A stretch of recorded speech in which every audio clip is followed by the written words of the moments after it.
Jai Hind everyone, this is Cadet Gagan Jolly from number 4 Punjab Air Squadron NCC Ludhiana. In this lecture, we will be studying about our third part, that is rules of the air. First और second part हमने cover कर लिए हुए हैं अपनी पुरानी videos में। आप चाहकर एक बार अपनी पुरानी वीडियोस भी देख सकते हैं। आज हम कवर करेंगे अपना third part, rules of the air.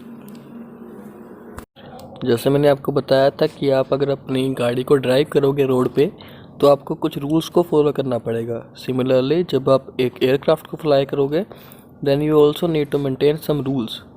तो एक कनेक्शन बना के रखना दोनों के बीच में ताकि कि आपको अच्छे से समझ आ पाए। सो रूल्स ऑफ एयर, अब इसमें दो तरह के रूल्स होते हैं। जब आप फ्लाइंग करते हो you can follow two types of rules. First one being VFR, that is visual flight rules like this, and second one is IFR, that is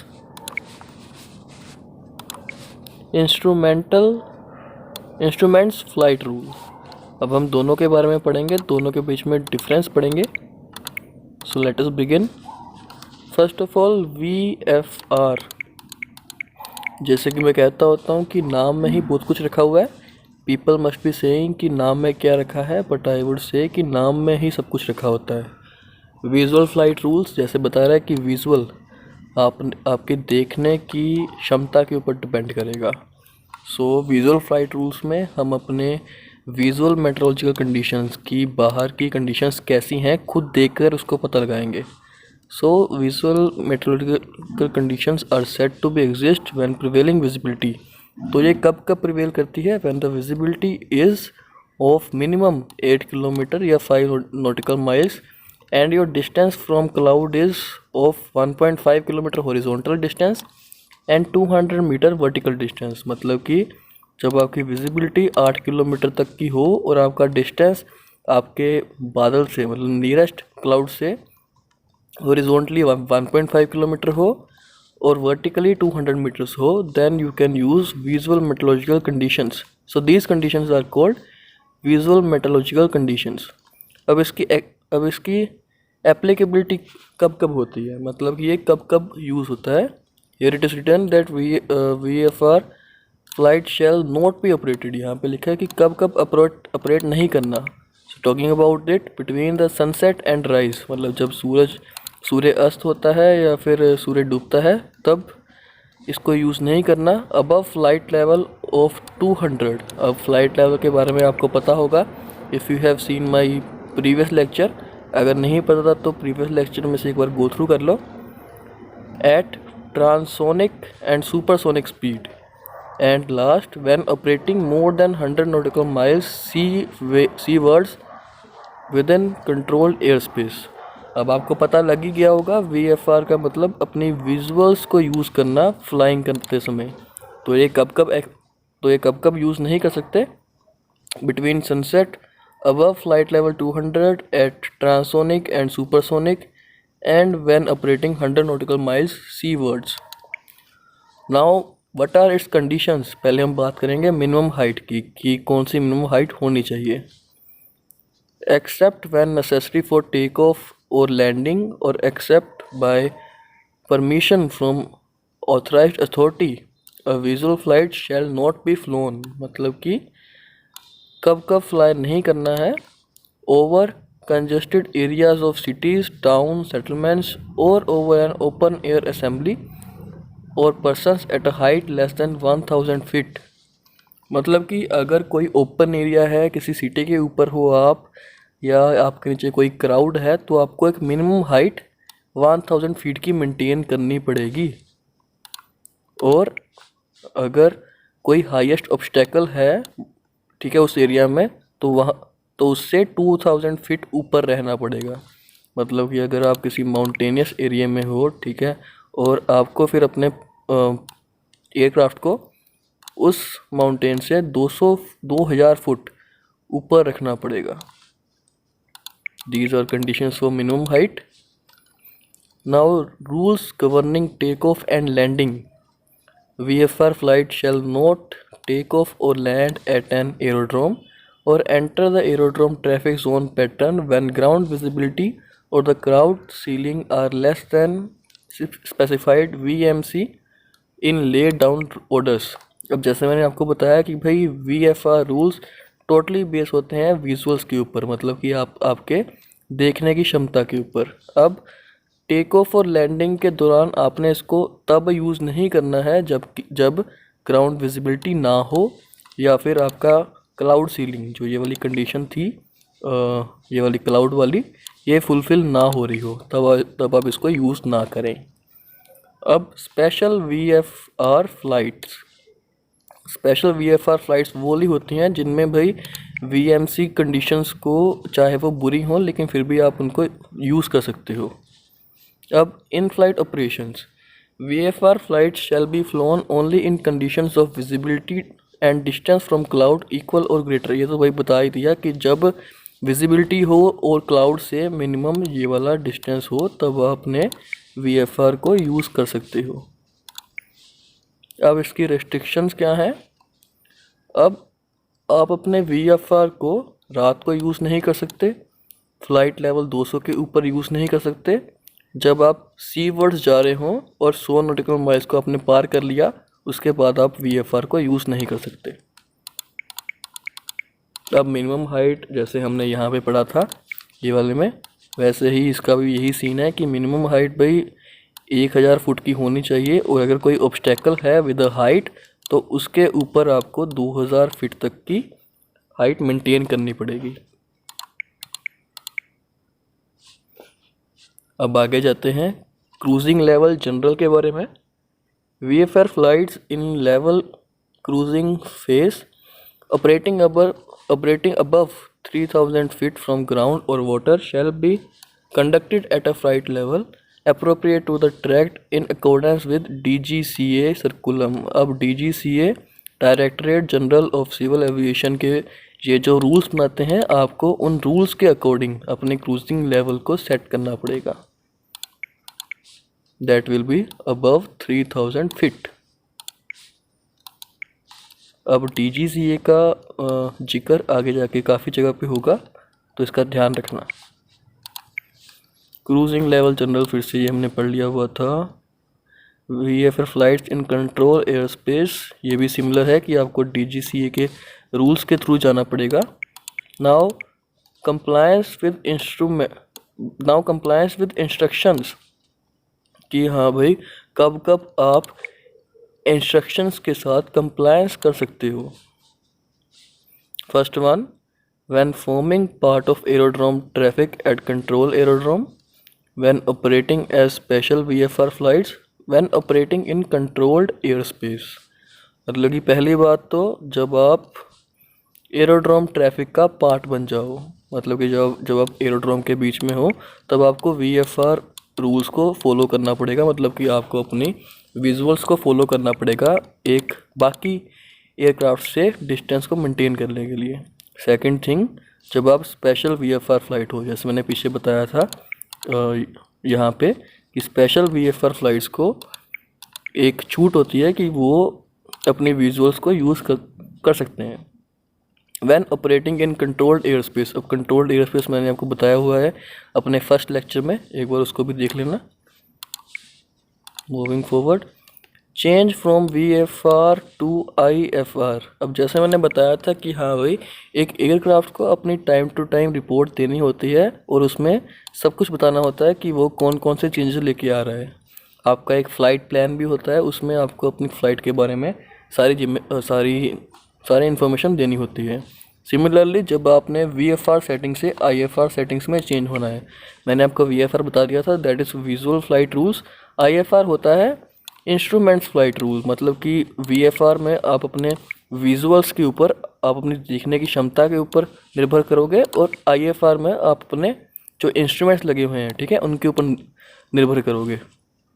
अब जब आप अपनी सेटिंग चेंज करोगे फ्रॉम VFR टू IFR कि हाँ भाई मैं अपने ठीक है इंस्ट्रूमेंट्स के बेसिस पे अपने एयरक्राफ्ट को उड़ाऊँगा, तब आपको क्या करना है? First of all communicate the necessary changes to effect its current flight plan, मतलब कि अपनी फ़्लाइट प्लान में अपने चेंजेस को शो करना है कि हाँ भाई मैं अब यहाँ पे जाके ये वाला चेंज करूँगा। अब आगे submit a flight plan to appropriate ATS unit and obtain clearance, मतलब कि फ़्लाइट प्लान आपने अपना चेंज कर लिया, वहाँ पे सेटिंग डाल दी।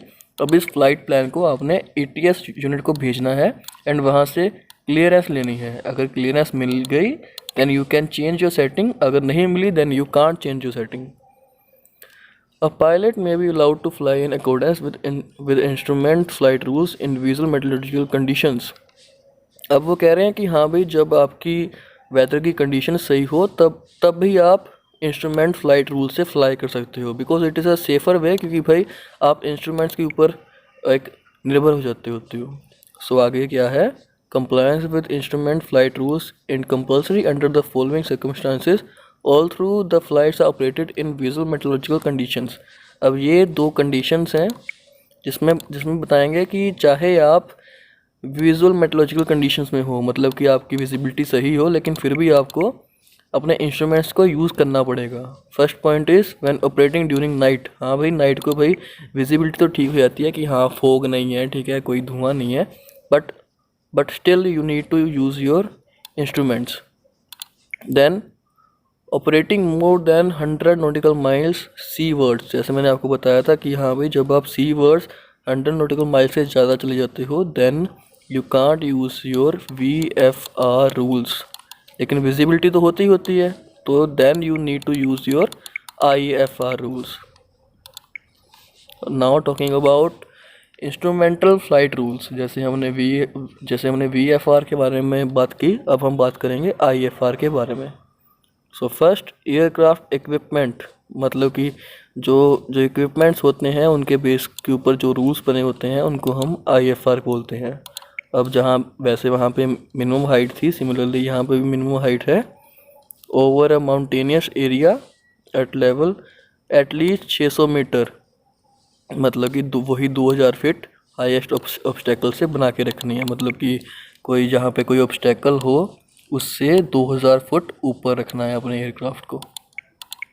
देन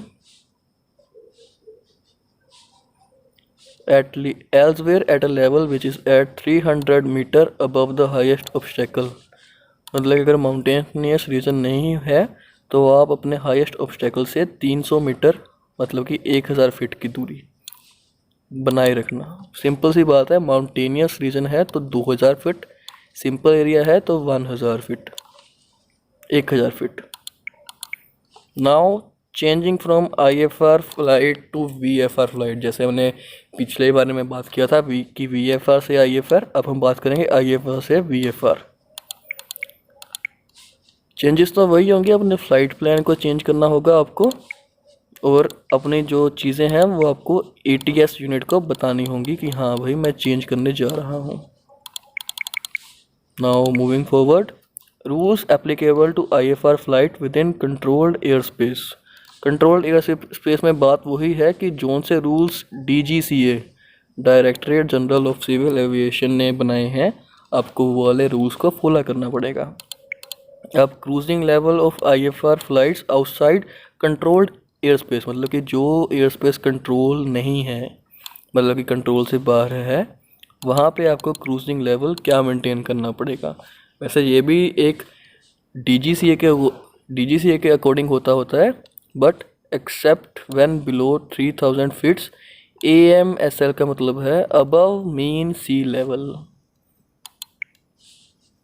मतलब कि आपको एक क्रूजिंग लेवल मेंटेन करना पड़ेगा as specified by Indian air space, except जब आप 3000 फीट नीचे हो, 3000 फीट से नीचे हो above mean sea level. Now communication, अब IFR में कम्युनिकेशन को बना के रखना is a very important thing. So आपको कम्युनिकेशन हमेशा बना के रखनी पड़ेगी ATS यूनिट के साथ।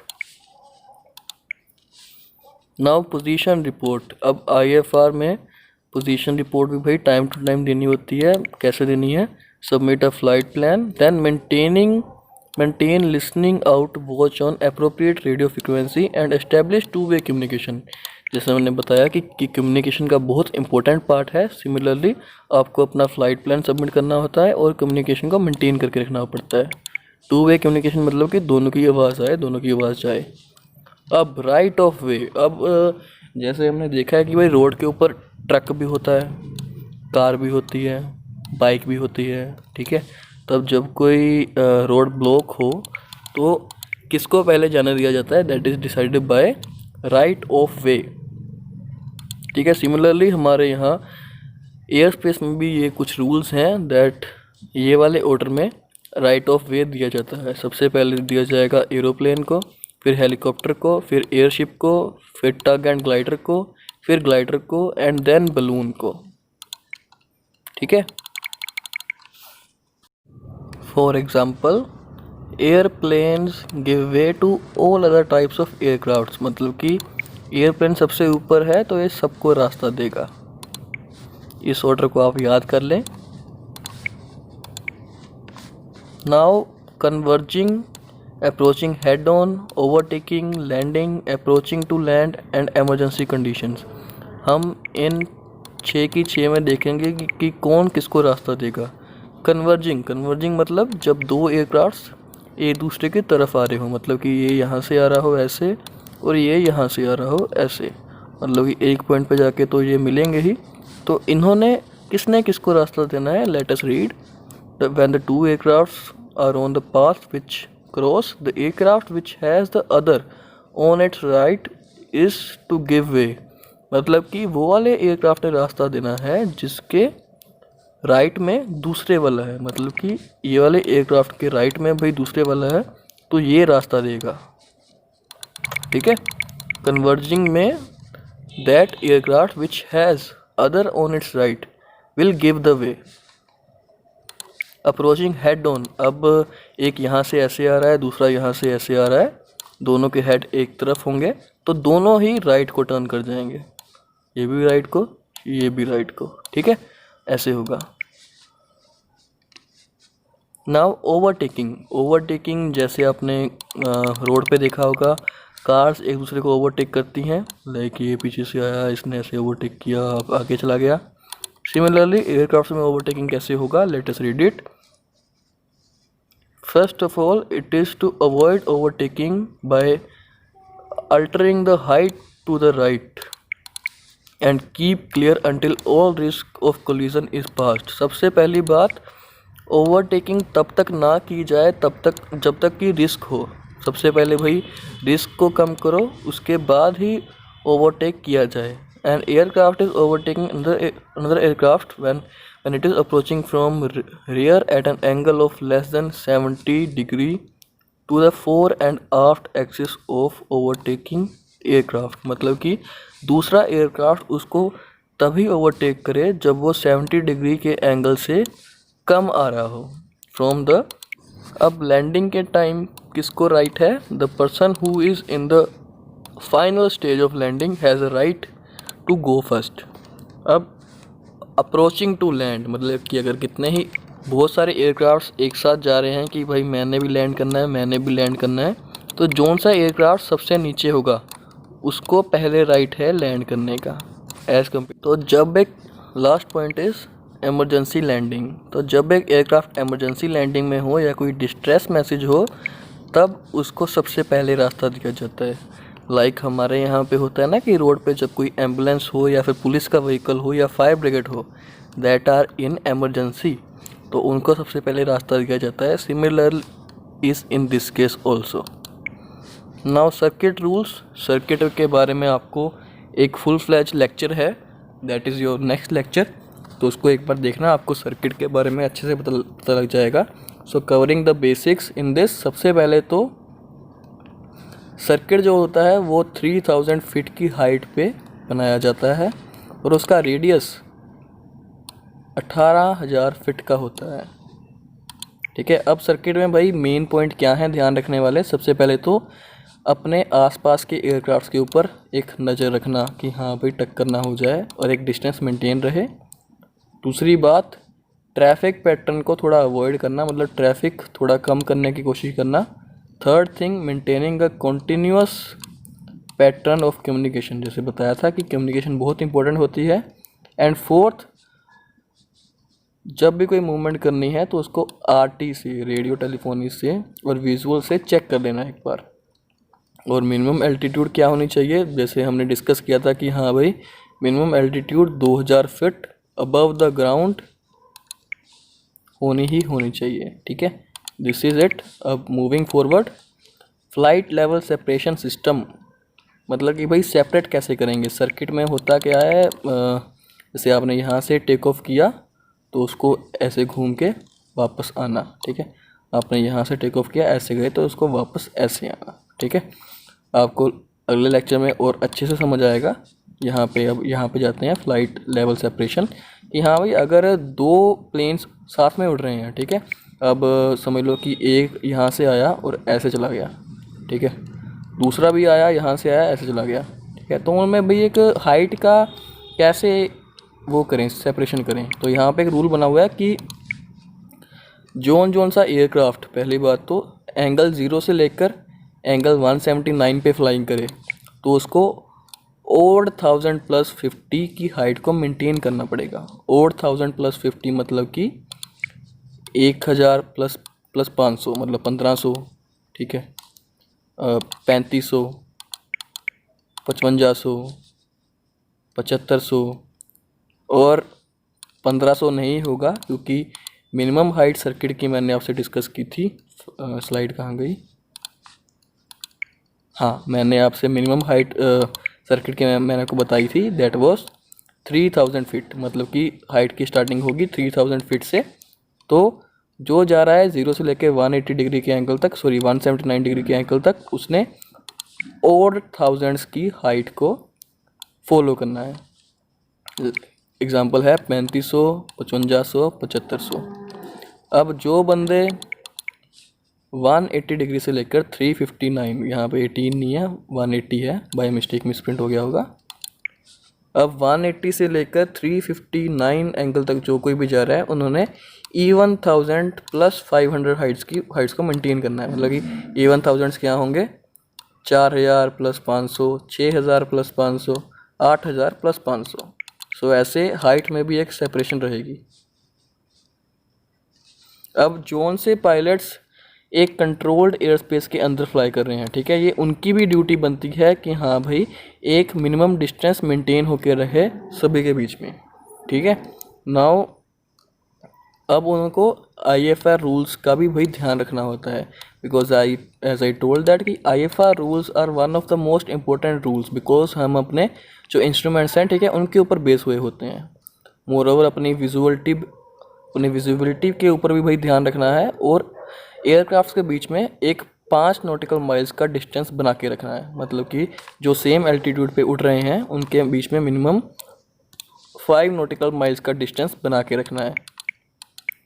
और for altitude at and below 29,000 feets vertical separation must be maintained at a minimum of 1000 feet. मतलब कि अगर दो एयरक्राफ्ट 29,000 फीट से नीचे उठ रहे हैं तो इनके बीच में सेपरेशन, वर्टिकल सेपरेशन 1000 फीट से ज़्यादा हो। नाउ मूविंग फॉरवर्ड, हाँ अगर 29 फीट से ऊपर उड़ रहे हैं तो भाई मिनिमम सेपरेशन वर्टिकल 2000 फीट तक की हो। मूविंग फॉरवर्ड की कंप्लायंसेस विद रूल्स, मतलब कि ये वाले रूल्स के साथ कब कब कंप्लायंस किया जा सकता है। फर्स्ट ऑफ ऑल, जब पायलट को लगे कि हाँ भाई इन रूल्स को फॉलो करने से मेरी सेफ्टी या पैसेंजर्स की सेफ्टी को खतरा हो सकता है, then he can use his own experience and take the charge. कभी कभी होता है ना कि ये वाला रूल्स अगर मैं यहाँ पे फॉलो करूँगा तो डेंजर हो सकता है, there can be risk. So first point is this one. Second point is he is operating under the radar surveillance of a ground controlling authority which is contact with ATCC। मतलब कि जब वो एक continuous radar surveillance के साथ बात कर रहे हों और उनके इंस्ट्रक्शंस के ऊपर चल रहे हों, then they can do the compliance with the rules. Third is जब कोई स्पेशल अरेंजमेंट बनाया हो, मतलब कि कहते हैं ना कि जब कोई टेस्ट ड्राइव हो रही हो, मतलब कि कोई टेस्ट चल रहा हो या किसी चीज़ को चेक किया जा रहा हो, then they can do compliance with the rules. मतलब कि तब तो भाई बियॉन्ड द रूल्स जाना पड़ता है कभी कभी। So these were the 3 cases. So इस लेक्चर में हमने कवर किया first one being VFR visual flight rules, उसके बारे में details. Then IFR instruments flight rules, उसके बारे में details. Then rules of right of way rules, कि किसको पहले जाने का हक मिलेगा। देन सर्किट रूल्स, सर्किट में भाई कौन कौन से रूल्स हैं, मिनिमम हाइट और minimum separation and radius as well. Then flight level separation, अब then the compliance with the rules. So this is the end of our third lecture which was rules of the air. I hope कि आपको अच्छे से समझ आया होगा। अगर कुछ आपको समझ में नहीं आया तो आप फिर से एक बार वीडियो से गो थ्रू कर सकते हैं, साथ में अपनी PDF की हेल्प लेते रहना। So let us meet you in the fourth lecture. Good bye, जय हिंद।